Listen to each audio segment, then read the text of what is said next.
Welcome back to the deep dive. You gave us your source material, and today we are jumping into Chapter 7 of E.O. Wilson's Biophilia. The chapter is called The Right Place. And it's a great title because it gets right to the heart of the matter. It really does. We're going beyond just, people like nature. We're asking this much deeper question. Why do some landscapes, like a rolling hill or an open forest, why do they feel so inherently right to us? Or even safe. Or even safe, exactly. And Wilson's whole point is that this isn't random. He traces these aesthetic preferences of ours all the way back to our evolutionary history. That's right. So for you, the listener, the wish in here is really to see how Wilson connects that core idea of biophilia, our innate love for life, to our deepest genetic and cultural roots. Okay. We're going to explore why this connection to our original environment is, well, maybe critical for our psychology, how it shapes our art, our cities. And even our ethics, especially when you start thinking about humanity's future off-world. Absolutely. It's a huge arc. It starts with a tiny ant, and it ends literally in a space habitat. Okay, so to understand that connection, we have to start where the discoveries happen, in the field. Wilson talks about a very specific mindset you need to have, what he calls the mentality of the civilized hunter. It's such a great phrase, isn't it? The idea is the naturalist goes into a field and just closes their mind to everything else. Or the noise. All the noise. Yeah. You're completely present in that one time and place. And it's not about hunting to kill, but hunting for information, for detail.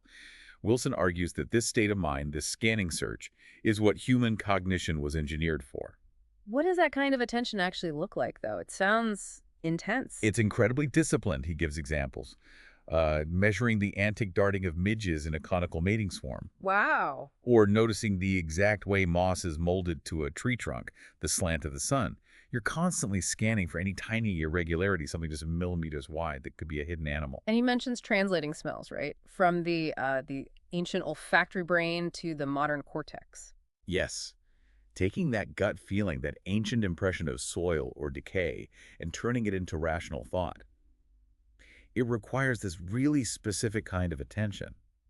Ortega y Gasset called it an attention that does not consist in riveting itself to the presumed, but consists precisely in not presuming anything.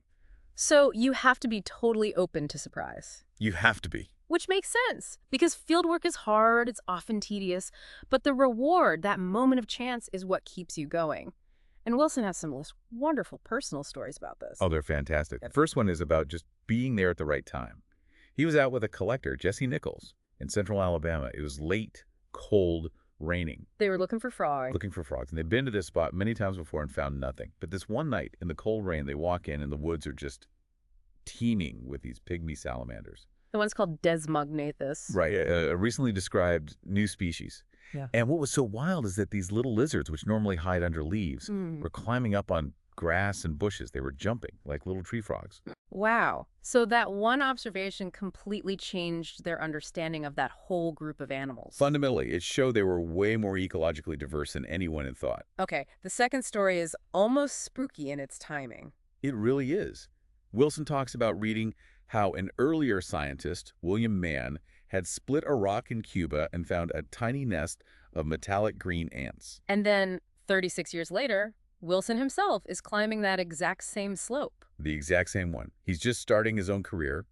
He grabs a rock to steady himself, and it splits in his hand. And inside is a half teaspoonful of the same glittering green species. It's like the environment was welcoming him. Yeah. He called it one of the rites of passage. That kind of synchronicity is the emotional fuel for biophilia that he's talking about. And then on that same trip, he finds the giant anole lizard, Methuselah. Yes, Methuselah. A foot-long lizard he watched almost every day for 6 months. It became less like scientific observation and more like a relationship. A very slow friendship. A very slow friendship, yes. And by watching it so closely, its deliberate movements, its swiveling eyes, its long, sticky tongue, he realized something incredible. It was a near-perfect copy of an African chameleon. A perfect copy. Despite being from Cuba, on a completely separate evolutionary line, it's a textbook example of evolutionary convergence. Two different animals in different parts of the world finding the exact same solution to the same problem. Precisely. And this is the crucial link.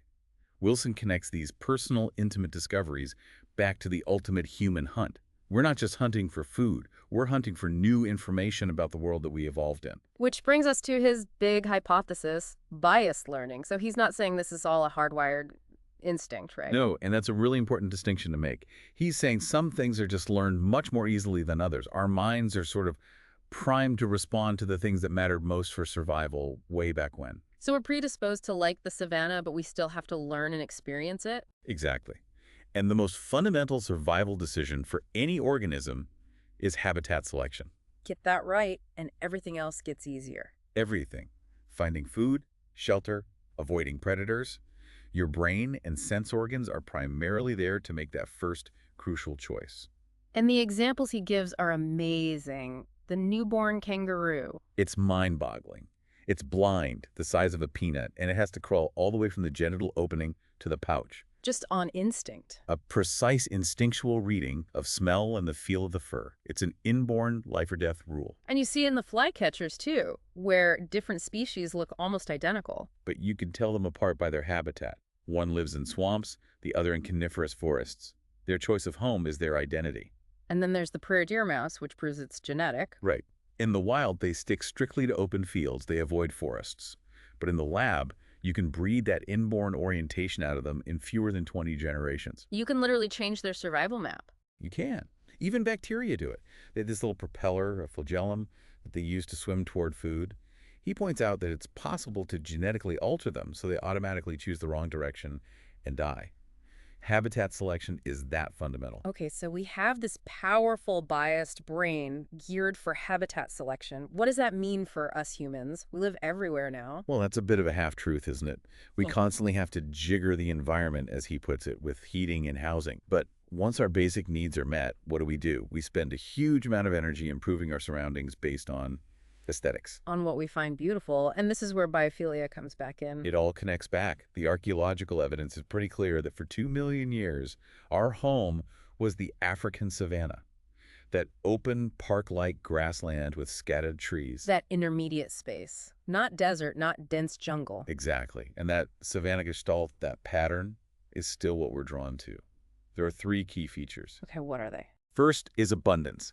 You need a clear, long view to spot food and danger. Second, topographic relief. You want hills, cliffs, vantage points. And caves or overhangs for shelter. Right. And third, water. A lake or a river for food, and the shoreline acts as a natural defensive line. And when you put those 3 together, I mean, it's basically prime real estate, isn't it? It is. When people have a free choice, they statistically gravitate toward open, tree-studded land on a hill overlooking water. The rich and powerful spend millions to build their homes on ocean bluffs and riverbanks. They are, without knowing it, recreating the Pleistocene. You even see in landscape design, globally. All over. He talks about ancient Pompeii, where nearly every house had a garden with space trees and a pool. And the Japanese gardens. This detail is incredible. It's amazing. They emphasize open space, trees, water. But the key is that the trees have been bred and pruned for centuries to look like African acacias. The quintessential savanna tree. The quintessential savanna tree. And you even see it on the American frontier. Explorers would write in their journals about the most beautiful land, and they'd describe a savanna. Captain R.B. Marcy called it an immense peach orchard of mesquite trees. Which are related to acacias? Botanically, yes. It's this persistent, unconscious drive. So that raises the big question. If we're so deeply rooted in that natural past, what happens when we try to remove ourselves from it completely? What are the limits? And Wilson proposes this brilliant thought experiment to test it. Imagine a perfect, peaceful world. Snowy mountains, a crystal lake, a house with every modern convenience. Sounds pretty good so far. And a perfect garden. But there's no life in it at all. The plants are all hyper-realistic plastic. There are no microbes. The only sound is the wind whistling through plastic leaves. Oh, yeah, that sounds horrible. He calls it a department of hell, a tomb built on a lunar landscape. Because without the beauty and mystery of actual living things, the mind is at risk. It drifts to simpler and cruder configurations. The artifacts are just mirrors of ourselves. There's nothing new to discover. Exactly. And he argues that even our love of machines, mechanophilia, is really a subset of biophilia. We're drawn to things that are complicated, that seem to grow or act unpredictably, things that mimic life. Which has huge implications for something like space colonization. Huge. When people design those giant space cylinders, what do they fill them with? parks and lakes and farms, they're unconsciously admitting we need to bring that primitive living environment with us. But can we? That's the problem he raises. Can you just snap that psychic thread to life on Earth without fatal consequences? It's the key unsolved problem.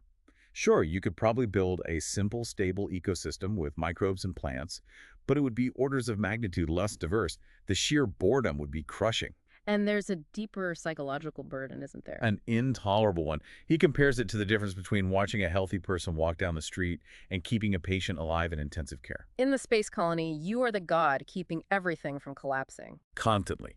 You know that only your expert intervention prevents total system failure. Our minds evolved to trust life to take care of itself. We weren't built to carry that weight. So in the end, the whole debate about living in space is really about us here on Earth. It's symbolic. It reveals, as he says, the poverty of our self-knowledge. We can't escape our fundamental nature just by flying to the stars. So the big takeaway for you listening is that Wilson is pushing us to look at the quality of our dependence on other life. It's not enough to just not die in a concrete city. Right. You can grow up and seem normal in a stripped-down environment, but your brain is missing out on this huge range of experiences it was built to receive. We need more than just the bare minimum. We need an excess of life. An exuberance of it. And that leads to his final, really provocative thought. On Earth, just as in space, lawn grass, potted plants, caged parakeets, puppies, and rubber snakes are not enough. The human mind needs more. It needs the wildness, the complexity, the whole sprawling, unpredictable system to truly thrive. Thank you for sharing your sources and letting us dive deep into what makes the right place feel so fundamentally right.